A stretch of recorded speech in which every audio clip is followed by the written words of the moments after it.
Hello everybody. Thanks for joining me. We are gonna give just another couple of Tina, minutes. this is Nalinda Roy. How are you? Good, thanks. How are you doing? I'm doing great. Thank you. Thank you so much for joining Day 3 Global Virtual Summit 2024. So, before getting into the presentation, I would like you to introduce to the audience. So, welcome on stage, Martina. Martina, originally from Italy, has built a distinguished career spanning 16 years in human resources and coaching. Based in Northern Ireland, for the past 6 years, she has excelled as an agile leader, facilitator, trainer, and speaker. Martina is a certified coach with the International Coaching Federation, specializing in personal and professional growth. Her extensive experience includes leadership roles with global companies such as Microsoft, GoDaddy, and Telecom Italia, where she has coached employees up to C-suite level. Passionate about lifelong learning, Martina stays updated with industry standards and holds numerous qualifications. She is the founder of her own coaching practice, dedicated to unlocking her clients' potential through tailored strategies and tangible tools. Martina is also an advocate for empowerment, particularly among young women, as I am remarkable facilitator and speaker. That was really interesting introduction. So you can start your presentation. Good luck.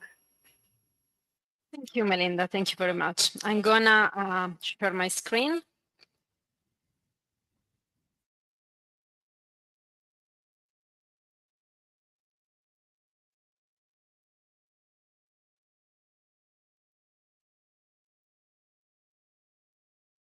Okay, really well. It's working. You're always worried about technology. So thanks, Melinda, for the presentation.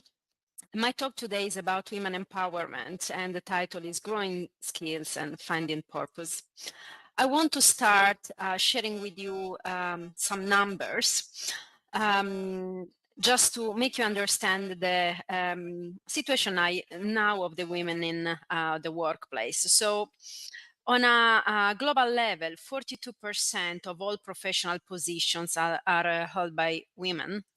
However, women are only in 37% of the management positions, 29% in senior management position, and 23% in executives. And these are data from the Harvard Business Review, Forbes, and Learning and Performance Institute. Thankfully, there has been a little, let's say, improvement in terms of C-suite, so from 17% to 28%. However, as you might know, the global gender pay gap is still pretty high, so an average of 16%. On a positive note, women score higher in terms of soft skills index. So I wanted to start with some numbers and some information so we can better understand also what I wanna talk today in our time together. So by the end of the presentation, you will know hopefully more about women in the workplace, but also bias, imposter syndrome, and a strength-based approach with some tips for self-promotion and how to support other women. I prepared a slide with a presentation, but Melinda has already covered, so I don't want to repeat myself, but just I have recently been recognized as one of LinkedIn top voices in personal coaching. So it's a good recognition, especially because my focus is supporting women in their development, and that is my niche. So let's move to talk about bias and stereotypes. So many of you might already be familiar with the concept. Unfortunately, underrepresented groups, especially we can talk about women. In this case, we suffer, we experience bias if we behave in a way that doesn't confirm our stereotypes. And sometimes, because of the fear of judgment, we end up reverting back and confirming those stereotypes that society imposes onto us, creating a sort of self-fulfilling prophecy. Speaking a bit more specifically about women, high achieving women, and I'm pretty sure that there are many high achieving women in the audience today. They suffer a social backlash when they are achieving a lot in their workplace, usually because success is associated to being assertive and being competitive. That usually are recognized as characteristics that are for men other than women. They should be warmer, friendly.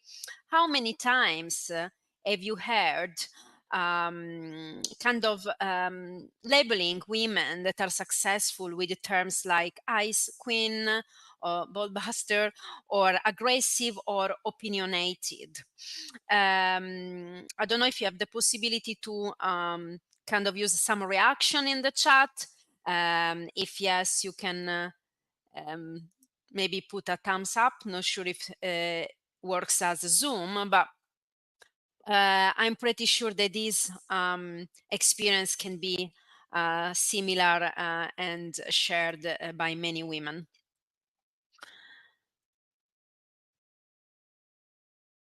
Times have you noticed the difference of the approach between the majority group and underrepresented group?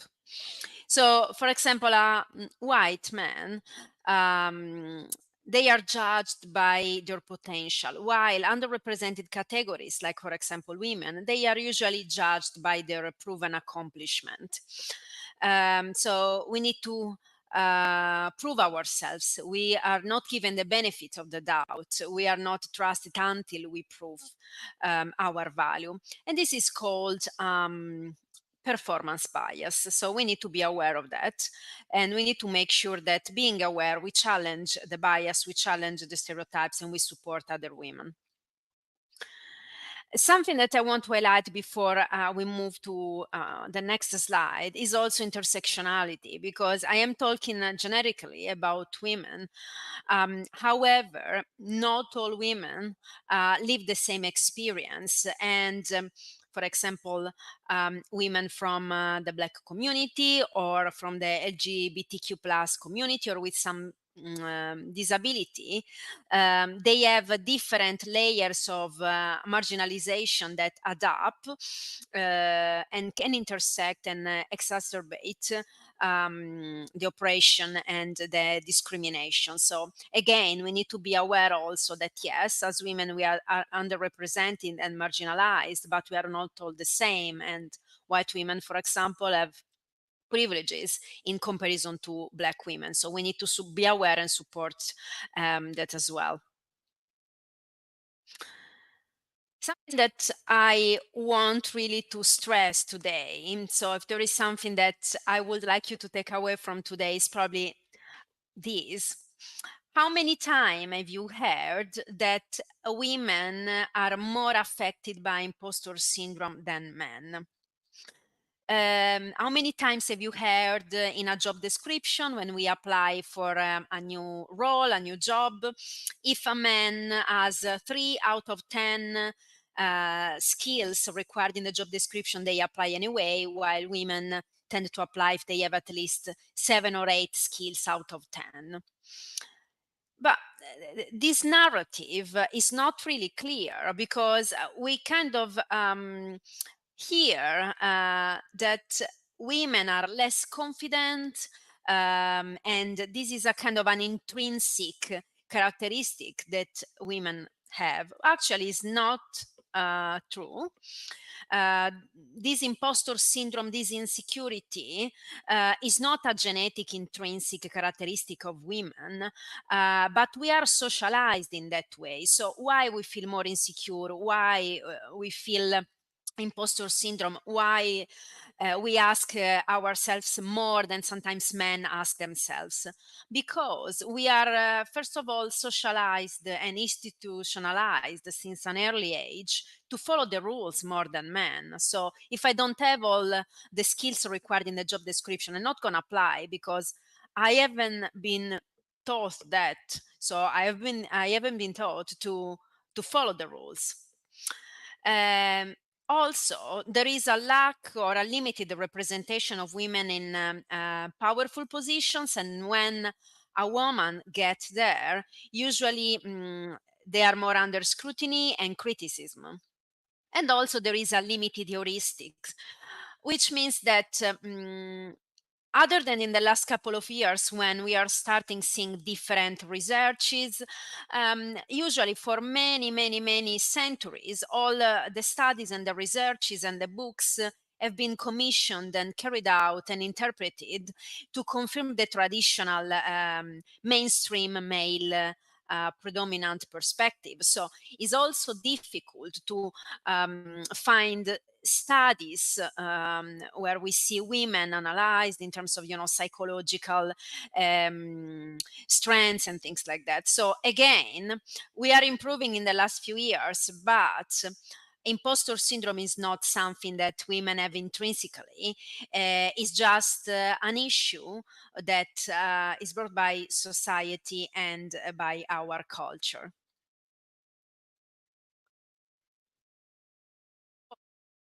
So far, some numbers, some bias, imposter syndrome. So after that, we have this understanding and this knowledge. I would like us to understand that we need obviously to work against the challenge and problems both in the workplace and in society. However, um, we don't want to build a discussion, a conversation as women against them men. We want really to work together because we can learn on both sides, and we need to be aware and develop and educate people on both sides, so men and women. And if we want to create an impactful change, a sustainable and long lasting growth and development, we need to work together, men and women. That I often cover in my coaching session and in the training sessions that I deliver, I design and deliver, is the strength-based approach. Is a psychological and developmental approach that starts from one key point. So, what will happen when we start thinking about what's right with people rather than fixating on what is wrong with them? So, the logic behind is that we need to fight against these challenges that women face in society, starting from our strengths. We too often we focus on our so-called weaknesses, on areas of improvement. We need to start focusing on our strengths, both on a collective way as women and on an individual way. So the strength-based approach has four areas that I'm gonna briefly cover before the end of our time together. So we need to start assessing our strengths and then understand our aspirations, build and craft a tailored action plan, but also, last but not least, something that we often forget, apply a marketing mindset to ourselves. So start thinking of ourselves as a brand. So, first step, assessing our strengths.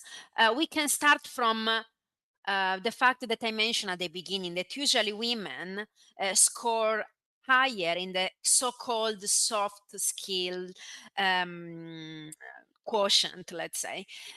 So we need to start reframing these soft skills because nowadays in the industry, we no longer call resilience, communication, empathy, emotional intelligence, we no longer call this kind of skills soft skills. Is a derogatory term. So we need to relabel, reframe as power skills, strong skills, interpersonal skills.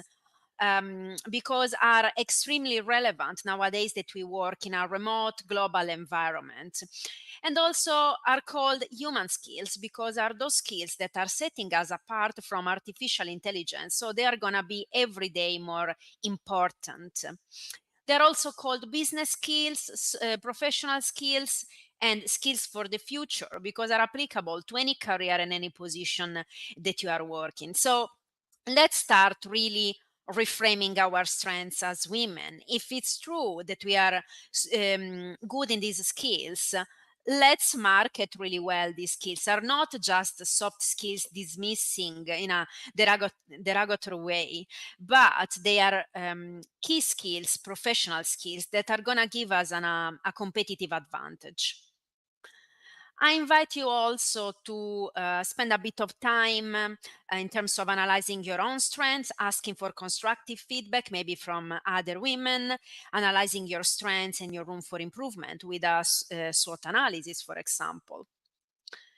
I invite you to a bit of a discovery, discovering your ikigai. In Japanese, ikigai means your reason for being, your purpose, that puts together your mission, passion, profession, and vocation. There are many free tests online where you can kind of discover your ikigai. So if you still uncertain, just go through similar tests and understand really your aspirations. And after that you have evaluate and assess your strengths and your aspirations, make sure that you create a strong action plan. Understanding your priorities, you can use different tools, for example, the urgency and important matrix. And also the SMART goals. You might already be familiar: specific, measurable, achievable, relevant, time bound. So we really need to be intentional. Sometimes we are intentional in our work life, but we need to be intentional even more in our personal life. So 360 degrees, let's be intentional, understand our strengths, our aspirations, and craft a tailored action plan. But last but not least, again, let's talk about thinking of yourself as a brand. There are three components in the so-called pie model that we use to explain success: exposure, performance, and image. So if I ask you what is the component that you think has more impact on our success, often I receive the answer performance. Performance is the most important. So performance, what we do. But actually, and I might be as a surprise for some of you, at least was for me when I first got to study the pie model. Actually, the most important element for our success is exposure. So yes, obviously you need to perform. Yes, it's important how other people see you, but you need to have visibility. So if you're developing your career, you need to make sure that you get exposure. You need to network. You need to connect with the right people. There are some mental obstacles to self-promotion. Think, for example, if you're active on LinkedIn, you start posting regularly. At the beginning, you think that other people are judging you, are gonna make fun of you. That is the spotlight bias. So we think that everybody's thinking about us, but actually maybe they are not thinking about us, or maybe they are even appreciate our courage.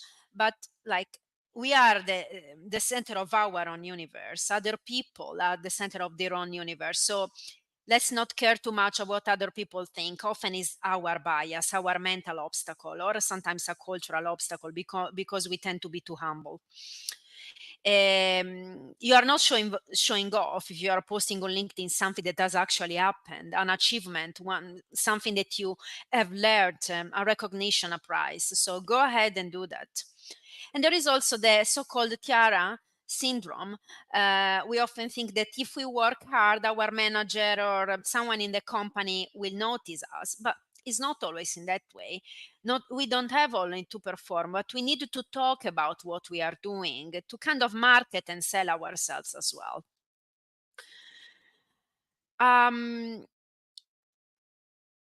Approaching the end, I wanted to share with you some tips for self-promotion in order to build your profile, your visibility, and your credibility. Maybe you are already doing something. Maybe you are even doing more than what I am sharing in the slide. But something that in my coaching session I always talk about is to track your own achievement weekly.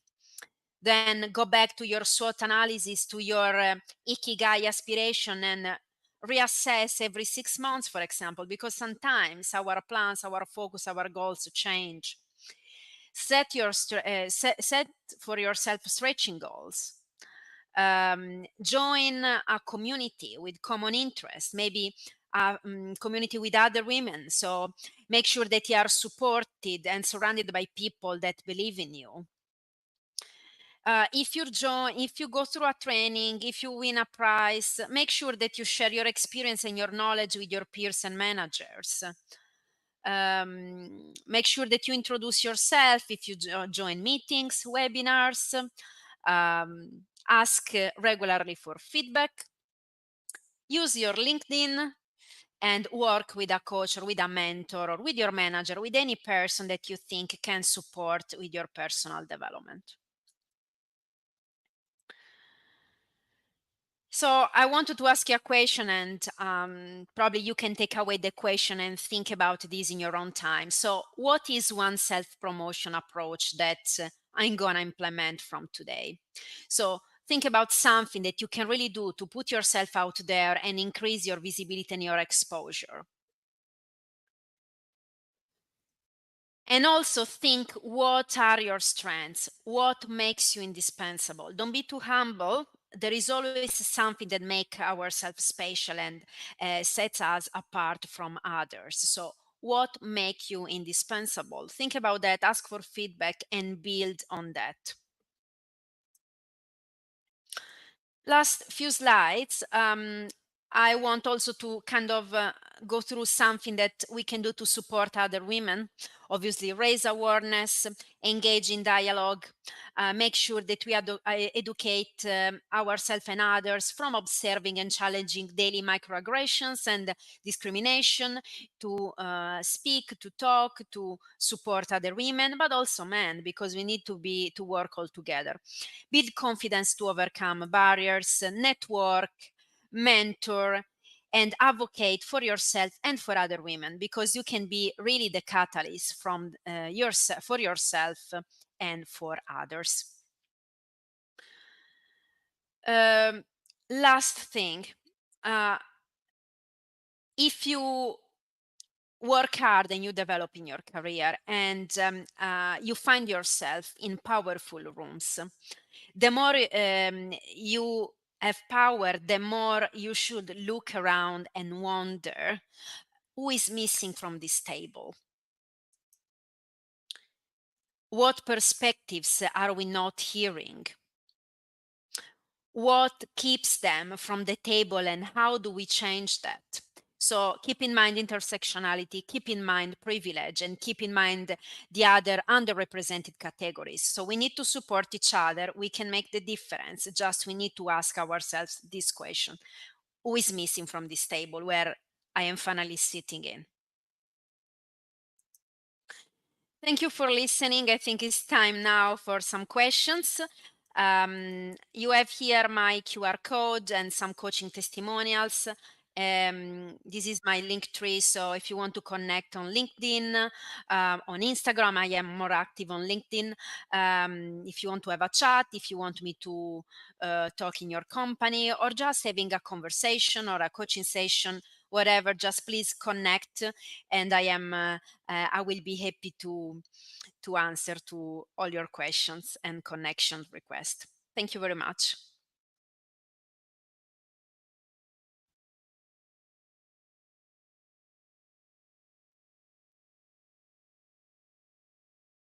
Think it's time for questions, or Melinda or someone else, not sure. If you want to unmute yourself,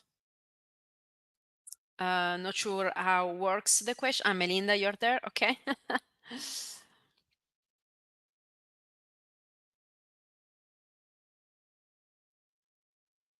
Thank you so much, Martina, for the amazing talk. So we do have a question from our audience. Can you share a favorite success story from your coaching career? Did I hear correctly? A favorite story from my coaching career? Yes. Okay. Obviously, for confidentiality, I cannot go into details, but probably um, one of the best experiences that I had was supporting senior professional that was just back from maternity leave after a couple of years. So again, imposter syndrome and a lot of insecurities. She wasn't finding herself really comfortable and going back to her senior role. Some microaggressions. So we worked a lot in terms of building her confidence, and with the strength-based approach that I have just shared, crafting together a development plan, building on her strengths, networking, gaining exposure and visibility, and then she was able step by step to go back on track and build on connections and go back to her previous confidence. Thank you so much for the wonderful and well answered question. So, thank you so much for your great, inspiring and story sharing with Global Virtual Summit 2024. So, please do join our the next speaker sessions and share some love and post your questions. Thank you and have a great day. Bye bye. Thank you. Bye bye.